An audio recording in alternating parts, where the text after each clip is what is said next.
Panguva ino iyi vanhu hazvisi kuvamekera sense. Takanzwa Boomshogeza last week achitaura mashoko ekuti mageneral makakotsira kasi muri kubhenefita here. Right now patiri kuona kuti mageneral especially the vice president ari kunyanya kuaccuswa nevanhu. Vakomana vakanyarara vachiona vana kuda tagwirei. Tomorrow vanhu vakatomira kuti tinototi kunge kwakamira sei kuPricab. Panguva ino kunyatsoonekwa kunzi chitanda kana kuti chimuti chiri kunyatso kuuya chichibvutiwa mumaoko avo vakasvinura. Sandapinda mashoko anodanjirwa panapa musubscribe or like on the bell icon.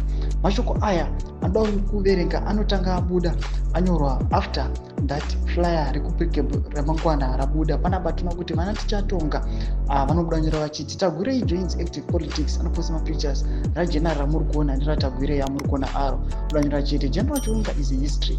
Take my word for it. You have no expectations on that one and preserve your mental health.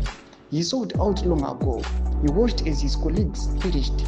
He is just glad to be alive. Soon Sivanda will replace Mohadi. Next Tagwirei replaces him. Mashoko ari kuda panguva ino vanhu vachiti mageneral chii chiri kumboitika. Noda kuti muri kunyatso kuonekwa kuti we are being wiped out. Makaona vangu venyu aiwa vanosvika kuma 30 something vamwe vacho hatichatozivi nemazita avo. They've been wiped out, especially those who registered in the 2017 coup.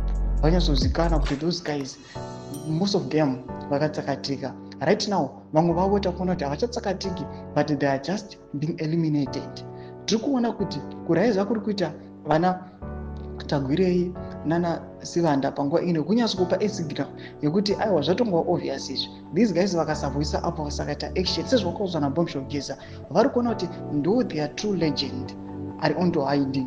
Ari kunyatso kuvaudza chokwadi ngarikudza nyika yeZimbabwe kuti vakomana ka ngwarai take action otherwise you are going to perish. Tudze mafungiro enyu moti kudii pamusoro pechitiko ichi. Kana comment section medu tudze mafungiro enyu. Subscribe or like, turn on the bell icon.